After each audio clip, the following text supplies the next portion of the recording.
تو میں کوے کو بھی کالا کہوں تو لوگ اپنا کوا سفید کر لیں گے، چاہے میں اپنی بات کے حق میں لاکھوں دلائل پیش کر ڈالوں۔ یہ وہ کام ہے جو ہمارے پیارے نبی صلی اللہ علیہ وآلہ وسلم نے ہمیں نہیں سکھایا تھا۔ سنت نبی کے مطابق ہم یہ دیکھنے کے پابند نہیں تھے کہ کہنے والا کون ہے اور اس کی تعلیمی ڈگری کیا ہے، بلکہ ہم یہ دیکھتے ہیں کہ بات کیا کہی جا رہی ہے۔ اگر بات قابل تسلیم ہے تو کرنے والا کوئی بھی ہو، اس سے فرق نہیں پڑتا۔ ہم نے اپنے اسلاف کی ان تعلیمات کو خیر بات کہا، جس کا لازمی نتیجہ یہ نکلا کہ ہم ہر میدان میں شکست خوردہ ہوتے چلے گئے۔ ہماری حالت اس طفیلیے جیسی ہو گئی جس کے پاس نہ اپنا علم بچا نہ عقل۔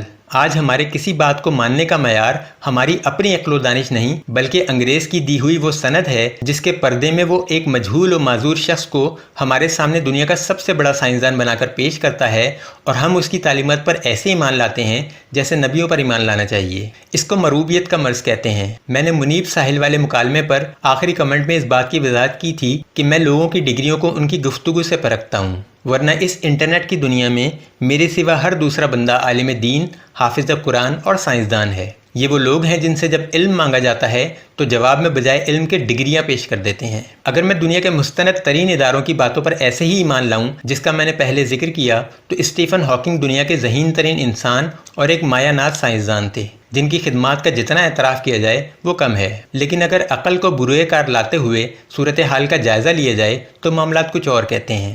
اسٹیفن ہاکنگ کی حیثیت و وقت میرے نزدیک اس سے زیادہ کچھ نہیں کہ اس نے اپنے سے پہلے گزرے سائنسدانوں خصوصاً آئنسٹائن کے نظریات میں سے صرف خدا کو نفی کیا اور نظریے کے جملہ حقوق اپنے نام لگا لیے۔ یعنی ان کی توجہ کا مرکز کبھی بھی کوئی سائنسی دریافت نہیں رہی، بلکہ ان کی پوری توجہ صرف سائنسی معاملات کو لوگوں کے سامنے بغیر کسی خدا کے تصور کے پیش کرنا رہا۔ مختصر الفاظ میں ان کی زندگی کا بنیادی مقصد سائنس کے بجائے الحاد کو فروغ دینا تھا۔ ہماری بدقسمتی یہ ہے کہ ہم مروبیت کے مرض میں مبتلا لوگ ہیں۔ ہم صرف ڈگریاں اور شہرت دیکھتے ہیں۔ اب ان کو شہرت دینے والے مستند ادارے چاہیں تو اسی کرسی پر ہمارے ملک کے کسی ننگے پنگے مست ملنگ کو بٹھا کر اس کو سائنسدان یا دنیا کا ذہین ترین انسان تسلیم کروا لیں۔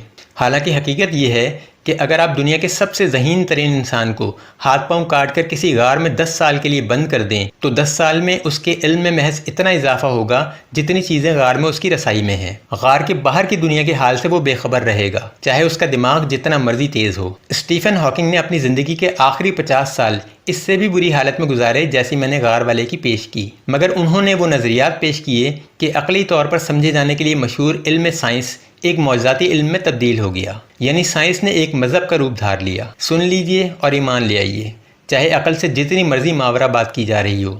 ہماری اس وسیع و عریض کائنات میں زمین سے کچھ فاصلے پر ایک بلیک ہول موجود ہے۔ اسٹیفن ہاکنگ کے مطابق اس چھوٹے سے بلیک ہول کے اندر ہماری کائنات جیسی کئی کائناتیں موجود ہو سکتی ہیں۔ کیسے؟ سکیڑ کر۔ یہی بات میں نے پہلے بیان کی تھی۔ یعنی آپ پورے سمندر کے پانی کو سکیڑ کر ایک گلاس میں بھر لیجئے۔ سبحان اللہ۔ اب یہاں سوال یہ پیدا ہوتا ہے کہ جو بلیک ہول خود کائنات کا ایک چھوٹا سا ذرہ ہے، اس میں اس کائنات جیسی کئی کائناتیں سما کیسے سکتی ہیں؟ جواب بڑا آسان اور خالص سائنسی ہے۔ بہت ساری کائناتیں لیجئے، ان کو چٹو میں ڈال دیجئے، پھر انہیں وٹے سے خوب پیس کر ان کا چورا بنا لیں، پھر اسے بلیک ہول میں ڈال دیں۔ آپ کو لگ رہا ہے میں مذاق کر رہا ہوں؟ جی نہیں، صرف الفاظ کا فرق ہے، ورنہ سائنس بھی کچھ اسی قسم کی توجیہ پیش کرتی ہے۔ سائنس کے مطابق ایک ستارہ جب اپنی توانائی ختم کر لیتا ہے تو اس کا ماس ختم ہو جاتا ہے، مگر کشش باقی رہ جاتی ہے۔ پھر یہ کشش زمین سے کئی ہزار گنا زیادہ ہوتی ہے، جس کی بنا پر ہر چیز کشش کے دباؤ کی وجہ سے سکڑ جاتی ہے۔ اس بات سے قطع نظر کہ مادے کو آپ جتنا مرضی سکیڑ لیں، اس کے سکڑنے کی بہرحال ایک حد ہوتی ہے۔ یہ بات قابل یقین نہیں ہے۔ میرے نزدیک یہ ایسا ہی ہے جیسے کوئی سمندر کے پانی کو سکیڑ کر گلاس میں سمو دینے کی بات کرے۔ آج کی اس جدید سائنس کے مطابق وقت میں سفر کرنا بھی ممکن ہو سکتا ہے۔ اس کا طریقہ بھی بہت آسان ہے۔ آپ کائنات کو فولڈ کر لیں، یعنی جس طرح کپڑے کا تھان لپیٹ دیا جاتا ہے تو ایک لمبا چوڑا کپڑا چھوٹا سا لگتا ہے، اسی طرح کائنات کے اوپر والے سرے کو چٹکی سے پکڑیں اور اسے نیچے والے سرے سے ملا دیں، پھر اوپر والے سرے سے نیچے والے سرے کا فاصلہ صفر رہ جائے گا۔ یعنی بقول اقبال، ادھر ڈوبے ادھر نکلے، ادھر ڈوبے ادھر نکلے۔ میرے خیال سے اس طریقے کا عملی تجربہ سائنسدانوں کو بجائے کائنات کے زمین پر کرنا چاہیے۔ جنگل میں مور ناچا کس نے دیکھا؟ اسے شہر میں نچوائیں تاکہ دنیا دیکھے۔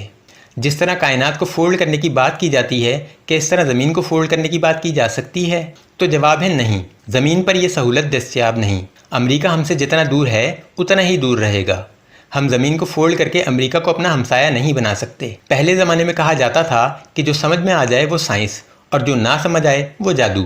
آج جادو اور سائنس میں یہ فرق بھی نہیں رہا۔ میرے جیسے بندوں کی مجبوری یہ ہوتی ہے کہ ہم ہر معاملے کو سمجھے بغیر اس پر یقین نہیں کر سکتے، چاہے دنیا بھر کے سائنسدانوں کو وہ نظریہ سمجھ آ جائے۔ جو مجھے سمجھ نہ آیا تو میرے لیے بیکار ہے۔ اچھی زندگی گزارنے کا اصول بھی یہی ہے کہ سمجھنے کی کوشش ہر ایک کو کیجیے، مگر ماننے کا پیمانہ صرف ایک ہی ہے۔ بات آپ کو سمجھ آنی چاہیے، یہ آپ کا حق ہے۔